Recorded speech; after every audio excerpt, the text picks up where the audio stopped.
পড়ে শোনাচ্ছি হুমায়ূন আহমেদের বিখ্যাত রহস্য গল্প পিঁপড়া। আপনার অসুখটা কি বলুন? রোগী কিছু বলল না। পাশে বসে থাকা সঙ্গীর দিকে তাকালো। Doctor Nurul Afsar, MRCP, DPS অত্যন্ত বিরক্ত হলেন। তার বিরক্তির তিনটি কারণ আছে।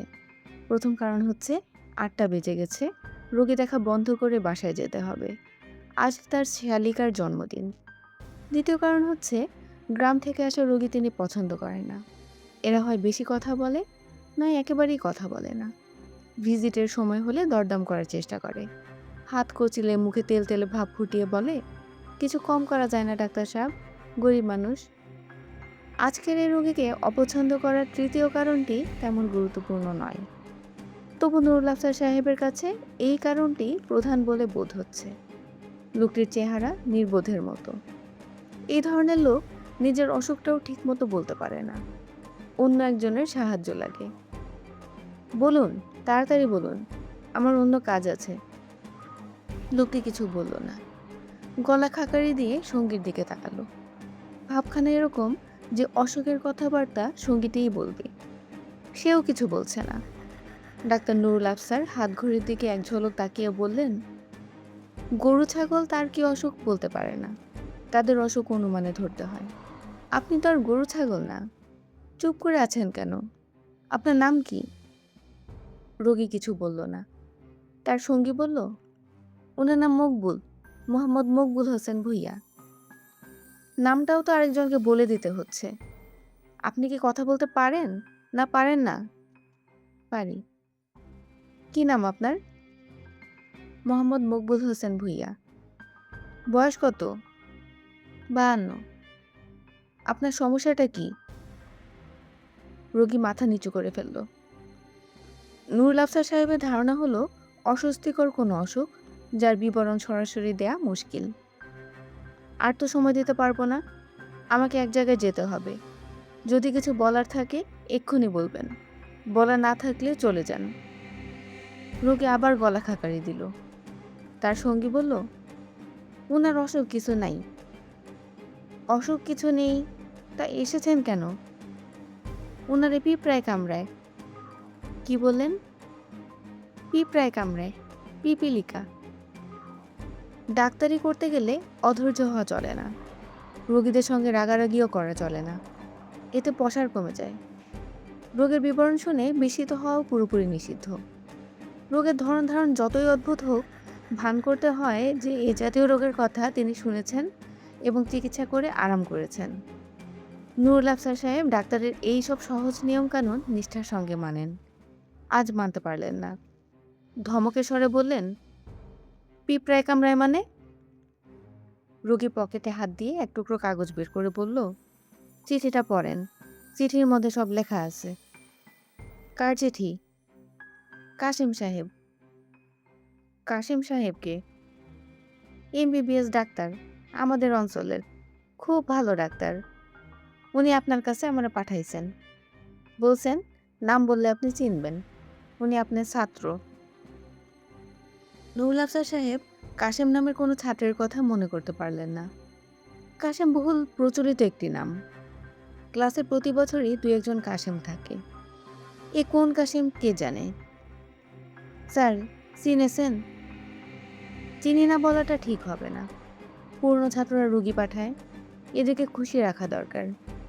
কাজী আফসার সাহেব শুকনো হাসি হেসে বললেন, হ্যাঁ চিনেছি, কি লিখেছে দেখি। উনি স্যার আপনাকে সালাম দিয়েছেন।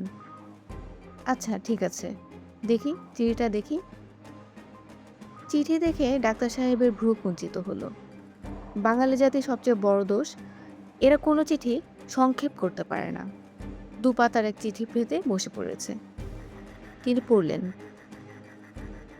পরম শ্রদ্ধেয় স্যার, আমার সালাম জানবেন। আমি 73 ব্যাচের ছাত্র। আপনি আমাদের ফার্মাকোলজি পড়াতেন। আপনার বিষয়ে আমি সর্বোচ্চ নাম্বার পেয়েছিলাম। সেই উপলক্ষে আপনি আপনার বাসায় আমাকে চায়ের দাওয়াত করেছিলেন। আশা করি আপনার মনে পড়েছে। যাই হোক, আমি মকবুল সাহেবকে আপনার কাছে পাঠাচ্ছি। মকবুল এই অঞ্চলের অত্যন্ত ধনবান ব্যক্তি। সে বছর 4 ধরে অদ্ভুত এক ব্যাধিতে ভুগছে। একে ব্যাধি বলা চলে না, কিন্তু অন্য কোনো নামও আমি পাচ্ছি না। ব্যাপারটা হচ্ছে, তাকে সবসময় পিঁপড়ায় কামড়ায়। বুঝতে পারছি বিষয়টা আপনার কাছে খুবই হাস্যকর মনে হচ্ছে। শুরুতে আমার কাছেও মনে হয়েছিল। আমি ভেবেছিলাম এটা এক ধরনের মানসিক ব্যাধি। বর্তমানে আমার সেই ধারণা পুরোপুরি ভেঙে গেছে। আমি নিজে লক্ষ্য করেছি, মুখ গোছায় বসলেই সারি বেঁধে পিঁপড়া তার কাছে আসতে থাকে। পীর ফকির, তাবিজ, ঝাড়ফুঁক জাতীয় আদি ভৌতিক চিকিৎসা সবই করানো হয়েছে, কোনো লাভ হয়নি। আমি কোনো উপায় না দেখে আপনার কাছে পাঠালাম। আপনি দয়া করে ব্যাপারটা হেসে উড়িয়ে দেবেন না। বিনীত, আপনার একান্ত অনুগত ছাত্র, Abul Kashem, blue star pharmacy, Nandail, Kendua. Doctor সাহেব রোগীর দিকে তাকালেন। রোগী পাথরের মতো মুখ করে বসে আছে। গায়ে ফতুয়া ধরনের জামা, পরনে লুঙ্গি। অত্যন্ত ধনবান ব্যক্তির পোশাক নয়। ডাক্তার সাহেব কি বলবেন বুঝতে পারলেন না। কিছু একটা বলতে হয়। মকবুল আগ্রহ নিয়ে তাকিয়ে আছে। এই জাতীয় উদ্ভট যন্ত্রণার কোনো মানে হয়? পিঁপড়া কামড়ায় আপনাকে? জি স্যার, কোনো এক জায়গায় বসলেই পিঁপড়া এসে ধরে। নুরুল আফসার সাহেব ভাবলেন একবার বলবেন, আপনি কি রসগোল্লা নাকি যে পিঁপড়া থেকে ধরবে? শেষ পর্যন্ত বললেন না।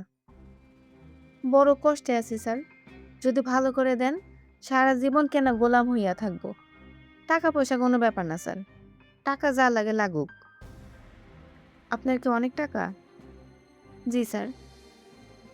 কি পরিমাণ টাকা আছে? রোগী কোনো জবাব দিল না। রোগীর সঙ্গী বলল, মকবুল ভাইয়ের কাছে টাকা পয়সা কোনো ব্যাপার না, 1,00,000-2,00,000 ওনার হাতের ময়লা। নুরুল আফসার সাহেব এই প্রথম খানিকটা কৌতূহলী হলেন। লাখ টাকা ফতুয়া গায়ে লুঙ্গি পরা এই লোকটির হাতের ময়লা, এটা বিশ্বাস করতে কষ্ট হয়। তিনি নিজেও ধনবান ব্যক্তি। ফিক্সড ডিপোজিটে তার 11 লাখ টাকার মতো আছে। এই টাকা সঞ্চয় করতে গিয়ে জীবন পানি করে দিতে হয়েছে। ভোর 6টা থেকে রাত 12টা, এক মুহূর্তের বিশ্রাম নেই। একমাত্র ছুটির দিন শুক্রবারটাও তিনি কাজে লাগান। সকালের ফ্লাইটে চিটাগাং যান, লাস্ট ফ্লাইটে ফিরে আসেন। ওখানকার একটা ক্লিনিকে বসেন। ওই ক্লিনিকের তিনি কনসাল্টিং ফিজিশিয়ান। আর এই লোককে দেখে তো মনে হয় না সে কোনো কাজকর্ম করে। নির্বোধের মতো এই লোক এত টাকা করে কি করে? নুরুল আফসার সাহেবের মেজাজ খারাপ হয়ে গেল। মকবুল ক্ষীণস্বরে বলল, রোগটা যদি সারায় দেন। এটা কোনো রোগ না, আমি এমন কোনো রোগের কথা জানি না যে রোগে দুনিয়ার পিঁপড়া এসে কামড়ায়। অসুখটা আপনার মনে। আমি সাইকিয়াট্রিস্টের ঠিকানা লিখে দিচ্ছি, তার সঙ্গে কথা বলুন। আপনার যে সমস্যা, এই সমস্যার সমাধান আমার কাছে নেই। নুরুল আফসার সাহেব বাক্যটা পুরোপুরি শেষ করলেন না, কারণ একটা অদ্ভুত দৃশ্যে তার চোখ আটকে গেল। তিনি দেখলেন টেবিলের ওপর রাখা মকবুলের ডান হাতের দিকে এক সারি লাল পিঁপড়া এগুচ্ছে। পিঁপড়ারা সচরাচর এক লাইনে চলে, এরা 3টি লাইন করে এগুচ্ছে। ডাক্তার সাহেবের দৃষ্টি লক্ষ্য করে মুখগুলো তাকালো পিঁপড়া শাড়ির দিকে। সে কিছু বলল না বা হাতও সরিয়ে দিল না। নুরুল আফসার সাহেব বললেন, এই পিঁপড়াগুলো কি আপনার দিকে আসছে? জি স্যার। বলেন কি? পায়েও পিঁপড়া ধরেছে, এক জায়গায় বেশিক্ষণ বসতে পারি না স্যার। নুরুল আফসার সাহেব কাছে এগিয়ে গেলেন, উঁচু হয়ে বসলেন। সত্যি সত্যি দুসারি পিঁপড়া লোকটির পাড় দিকে এগোচ্ছে। মকবুল সাহেব? জি স্যার। আমার একটা জরুরি কাজ আছে, চলে যেতে হচ্ছে। আপনি কি কাল একবার আসবেন? অবশ্যই আসব, যার কাছে যাইতে বলবেন যাব। বড় কষ্টে আছি স্যার, রাতে ঘুমাইতে পারি না, নাকের ভিতর দিয়ে পিঁপড়া ঢুকে যায়। আপনি কাল আসুন, কাল কথা বলবো। জি আচ্ছা। মকবুল উঠে দাঁড়ালো। পর মুহূর্তেই যে ঘটনাটা ঘটল তার জন্য নুরুল আফসার সাহেব মানসিকভাবে প্রস্তুত ছিলেন না। তার কাছে মনে হলো মকবুল কিছুক্ষণের জন্য হলেও বদ্ধ উন্মাদ হয়ে গেছে। চিন্তা ও বিচার শক্তি পুরোপুরি লোপ পেয়েছে। তিনি দেখলেন মকবুল হিংস্র ভঙ্গিতে লাফিয়ে পা ঘষে ঘষে পিঁপড়া মারার চেষ্টা করছে।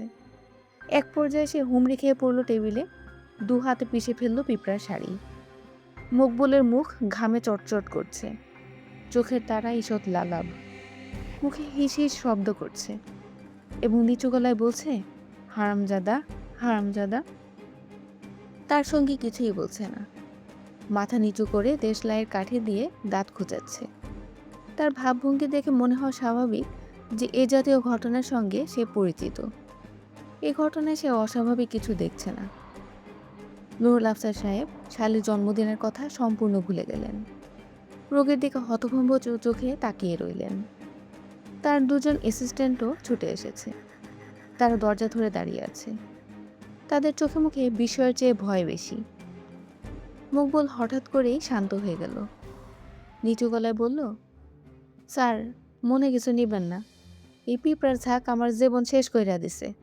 হারামজাদা পিঁপড়া, এক গ্লাস ঠান্ডা পানি দিবেন? ডাক্তার সাহেবের অ্যাসিস্ট্যান্ট অতি দ্রুত ফ্রিজ থেকে পানির বোতল বের করে নিয়ে এলো। এমন ভয়ঙ্কর পাগলের পাগলামি হঠাৎ করে থেমে গেছে, এই আনন্দেই সে আনন্দিত।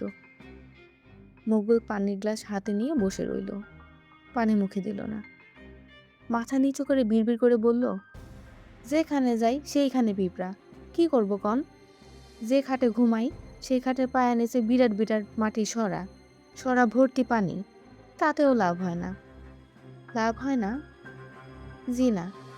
কেমনে কেমনে জানি বিছানায় পিঁপড়া উঠে, ঘন্টায় ঘন্টায় বিছানার চাদর বদলাইতে হয়। বলেন কি?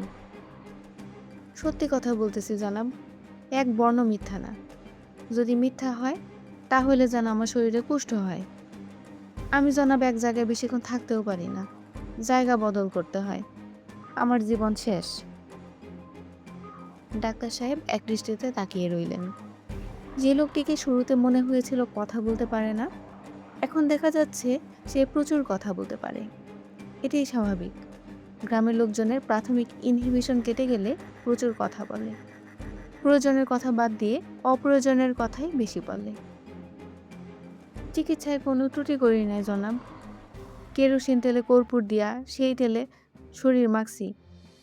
যদি গন্ধে পিঁপড়া না আসে, প্রথম 2-1 দিন লাভ হয়, তারপর হয় না, পিঁপড়া আসে। এমন জিনিস নাই যে শরীরে মাখি নাই, যে যা বলছে মাখছি। একজন বলল, বাদুরের গু শরীরে মাখলে আরাম হইব, সেই বাদুরের গুও মাখলাম। এর চেয়ে জনাব আমার মরণ ভালো। ডাক্তার সাহেব তার অ্যাসিস্ট্যান্টের দিকে তাকিয়ে বললেন, বাসায় টেলিফোন করে দাও যে আমি ঝামেলায় আটকে পড়েছি, আসতে দেরি হবে, আর আমাদের চা দাও। আপনি চা খান তো? জি, চা খাই। চা খেতে খেতে বলুন কিভাবে এটা শুরু হলো, প্রথম কখন পিঁপড়া আপনার দিকে আকৃষ্ট হলো? একটু গোপনে বলতে চাই জনাব। গোপনে বলবার ব্যাপার আছে কি? জি, আছে। বেশ, গোপনেই বলবেন, আগে চা খান। লোকটি চা খেলো নিঃশব্দে। চা খাবার সময় একটি কথাও বলল না। তার কথা বলার ইচ্ছা সম্ভবত ঢেউয়ের মতো আসে। ঢেউ যখন আসে তখন প্রচুর বকবক করে, ঢেউ থেমে গেলে চুপচাপ হয়ে যায়। তখন কথা বলে তার সঙ্গী। এখন সঙ্গীই কথা বলছে। ডাক্তার সাহেব, সবচেয়ে বেশি ফল হয়েছে যে চিকিৎসায়, সেটাই তো বলা হয় নাই। মুগুল ভাই, ওই চিকিৎসার কথা বলেন। তুমি বলো।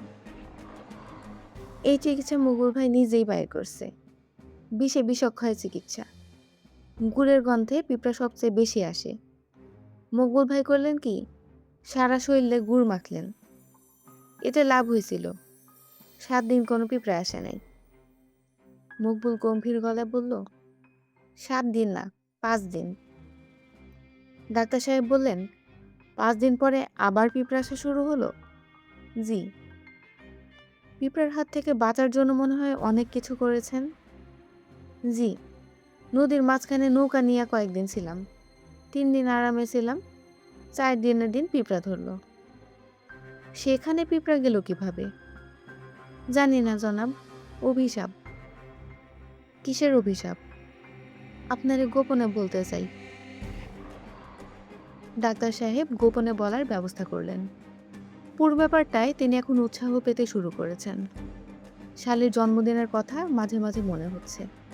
খানিকটা অস্বস্তি বোধ করছেন, এই পর্যন্তই। কোনো রোগীর ব্যাপারে এ জাতীয় কৌতূহল তিনি এর আগে বোধ করেননি। অবশ্য এই লোকটিকে রোগী বলতেও বাধছে। কাউকে পিঁপড়া ছেঁকে ধরে, এটা নিশ্চয়ই কোনো রোগ ব্যাধির পর্যায়ে ফেলা যাবে না। ঘর থেকে সবাইকে সরিয়ে দেওয়া হয়েছে। মকবুলের সঙ্গীও নেই। দরজা ভেজানো। মকবুল নিচু গলায় কথা শুরু করলো। জনাব, আপনার আগেই বলছি আমি টাকা পয়সাওয়ালা লোক।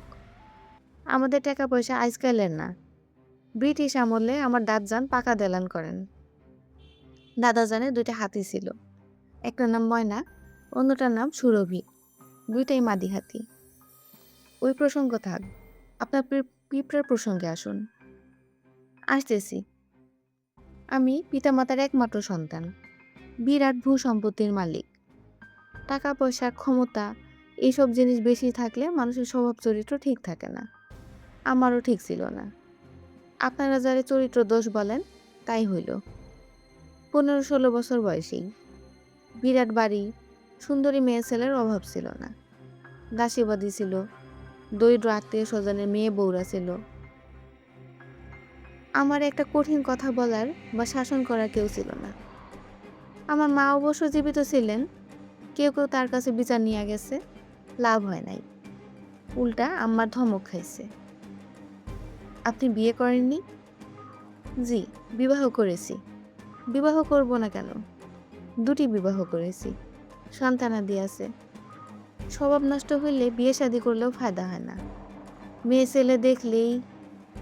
আপনি আসল জায়গায় আসুন। আজে বাজে কথা বলে বেশি সময় নষ্ট করছেন। জি, আসতেছি। বছর 5 আগে আমার দুঃসম্পর্কীয় এক বোনের মেয়ের উপর আমার চোখ পড়ল। 14-15 বছর বয়স। গায়ের রং একটু ময়লা, কিন্তু স্বাস্থ্য ভালো। আমার চরিত্র তো কারো অজানা না। মেয়ের মা মেয়েকে আগলায় রাখে। খুবই বজ্জাত মা। মেয়েকে নিয়ে আমার মার ঘরের মেঝেতে ঘুমায়। এত কিছু কইরাও লাভ হইল না। এক রাতে ঘটনা ঘটে গেল। কি বললেন? ঘটনা ঘটে গেল? জি। আশ্চর্য ব্যাপার। আপনি যেভাবে বলছেন তাতে মনে হচ্ছে খুবই তুচ্ছ একটা ব্যাপার। জিনিসটা তুচ্ছই, কিছুই না। হে হে হে। হাসবেন না, হাসির কোনো ব্যাপার না। জি আচ্ছা, তারপর কি হলো? বজ্জাত মা সেই রাতেই মেয়েটারে ইঁদুর মারা বিষ খাওয়াই দিল, আর নিজে একটা দড়ি নিয়ে বাড়ির পিছনে একটা আম গাছে ফাঁস নিল। আমারই বিপদে ফেলার চেষ্টা, আর কিছু না। মা কি চূড়ান্ত বজ্জাত। আমি চিন্তায় পড়লাম। 2টা মৃত্যু সোজা কথা না। থানা পুলিশ হবে। পুলিশ তো এই জিনিসটাই চায়। এরা বলবে খুন করা হয়েছে। আপনি খুন করেননি? আরে না, খুন করব কি জানে। আর যদি খুনের দরকারও হয়, নিজের ঘরে খুন করব? কাউরে খুন করতে হইলে জায়গার অভাব আছে? খুন করতে হয় নদীর উপরে। রক্ত ধুয়ে ফেলা যায়। তারপর লাশ বস্তার ভিতর ভইরা চুন মাখায় 4-5টা ইট বস্তার ভিতর দিয়ে বিলে ফেলাই দিতে হবে। এই জন্মের জন্য নিশ্চিন্ত। কোনো সম্বন্ধীর পুত কিছু জানবো না। আপনি খুনও করেছেন? জি না, দরকার হয় নাই। যেটা বলতেছিলাম সেটা শুনেন। ঘরে 2টা লাশ। আমি বললাম, খবরদার, লাশের গায়ে কেউ হাত দিবা না। যেরকম আছে সেরকম থাক। আমি নিজে গিয়ে থানার ওসি সাহেবরে আনতেছি। ওসি সাহেব আইয়া যা করবার করব। থানা আমার বাড়ি থেকে মাইল 15 দূর। পাঞ্ছি নিয়ে নৌকা নিয়ে গেলাম। দারোগা সাহেব আর থানা স্টাফের জন্য 5,000 নজরানা নিয়ে গেলাম। গিয়া দেখি বিরাট সমস্যা। দারোগা সাহেব গিয়েছেন বোয়ালখালী ডাকাতি মামলা তদন্তে। ফিরলেন পরের দিন। তারে নিয়ে আমার বাড়িতে আসতে লাগলো 3 দিন। বর্ষাকাল, গরমের দিন। 3 দিনে লাশ পচে বিকট গন্ধ। দারোগা সাবরে নিয়ে কাঁঠাল গাছের কাছে গিয়ে দেখি অদ্ভুত দৃশ্য। লাখ লাখ লাল পিঁপড়া লাশের শরীরে। মনে হইতেছে মাকে সারা শরীরে লাল চাদর। মেয়েটারও একই অবস্থা। মুখ হাত পা কিছুই দেখার উপায় নাই। পিঁপড়ায় সব ঢাকা। মাঝে মাঝে সবগুলি পিঁপড়া একসঙ্গে যখন নড়ে, তখন মনে হয় লাল চাদর দিয়ে কেউ যেন ঝাড়া দিল। ডাক্তার সাহেব বিতিক্ত গলায় বললেন, আপনি তো দেখি খুবই বদলোক। জি না, আমার মতো টাকা পয়সা যারা থাকে তারা আরও বদ হয়, আমি বদ না। তারপর কি ঘটনা সেটা শোনেন। আমি একটা সিগারেট ধরাইলাম, সিগারেটে আগুন ফেলার সাথে সাথে মেয়েটার শরীরে সবগুলো পিঁপড়া নড়ল। মনে হলো যে একটা বড় ঢেউ খেললো। তারপর সবগুলি পিঁপড়া একসঙ্গে মেয়েটারে ছাইড়া মাটিতে নামলো। মেয়েটার চোখ মুখ সব খাইয়া ফেলছে, জায়গায় জায়গায় হাড্ডি বের হয়ে গেছে। দারোগা সাহেব রুমাল নাকে দিয়া বললেন, মাবুদে এলাহি। তারপর অবাক হয়ে দেখি সবগুলো পিঁপড়া একসঙ্গে আমার দিকে আসতেছে। ভয়ঙ্কর অবস্থা। আমি দৌড় দিয়ে বাইরে আসলাম। কিছুক্ষণের মধ্যে পিঁপড়াগুলি বাইরে আসলো। মনে হলো আমারে খুঁজতেছে। সেই থেকে শুরু, যেখানে যাই পিঁপড়া। জনাব, আপনার এই ঘরে কি সিগারেট খাওয়া যায়? খাওয়া গেলে একটা সিগারেট খাইতে চাই। খান। শুকুর আলহামদুলিল্লাহ। মকবুল সিগারেট ধরালো। তার মুখ বিষণ্ণ। সে আনাড়িদের মতো ধোঁয়া ছাড়ছে, খুক খুক করে কাশছে। খানিকটা দম নিয়ে বলল, আমার কাশি ছিল না, এখন কাশি হয়েছে। নাকের ভিতর দিয়ে পিঁপড়া ঢুকে গেছে ফুসফুসে। ওরা ওইখানেই বসবাস করে। কেমনে বুঝলাম জানেন? কাশির সাথে রক্ত আসে আর মরা পিঁপড়া। ডাক্তার সাহেব এক দৃষ্টিতে তাকিয়ে রইলেন। মকবুল সিগারেটের লম্বা টান দিয়ে বলল, সিগারেট খাইতেছি যাতে ভালো মতো কাশি উঠে। কাশি উঠলে কাশির সাথে পিঁপড়া ডিম বাইর হবে। আপনি দেখবেন নিজের চোখে। আমি ঘোষণা দিচ্ছি, যে আমার এই পিঁপড়ার হাত থেকে বাঁচাইতে পারবে তারে আমি নগদ 2 লাখ টাকা দিব। আমি বদলোক হইতে পারি, কিন্তু আমি কথার খেলাপ করি না। আমি টাকা সাথে নিয়ে আসছি, আপনি আমারে বাঁচান। ডাক্তার সাহেব কিছু বললেন না। তিনি তার বিশাল সেক্রেটারিয়ের টেবিলের উপরে কাচের দিকে তাকিয়ে আছেন।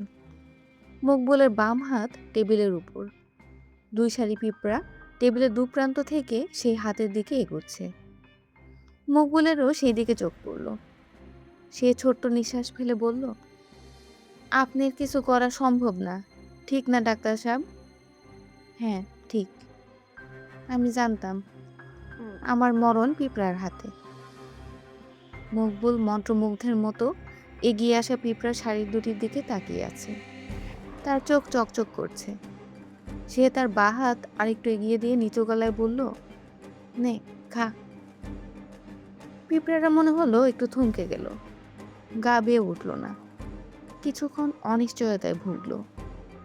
মকবুল বলল, নিচ থেকে খাইতে দিলে এরা কিছুক্ষণ চিন্তা ভাবনা করে, সঙ্গে সঙ্গে শরীরে ওঠে না, সলা পরামর্শ করে। এই দেখেন ডাক্তার সাহেব, উঠতেছে না। তাই তো দেখছি। 2-1 মিনিটের ব্যাপার। 2-1 মিনিটে সলা পরামর্শ শেষ হইব, তখন শরীরে ওঠা শুরু হইব। হলোও তাই। ডাক্তার সাহেব লক্ষ্য করলেন পিঁপড়ার দল মকবুলের বাঁ হাতে উঠতে শুরু করেছে। 2টি সারি ছাড়াও নতুন এক সারি পিঁপড়া রওনা হয়েছে। এই পিঁপড়াগুলির মুখে ডিম। ডাক্তার সাহেব ভেবে পেলেন না মুখে ডিম নিয়ে পিঁপড়াগুলি যাচ্ছে কেন। এরা চায় কি? কে তাদের পরিচালিত করছে? কে সেই সূত্রধর?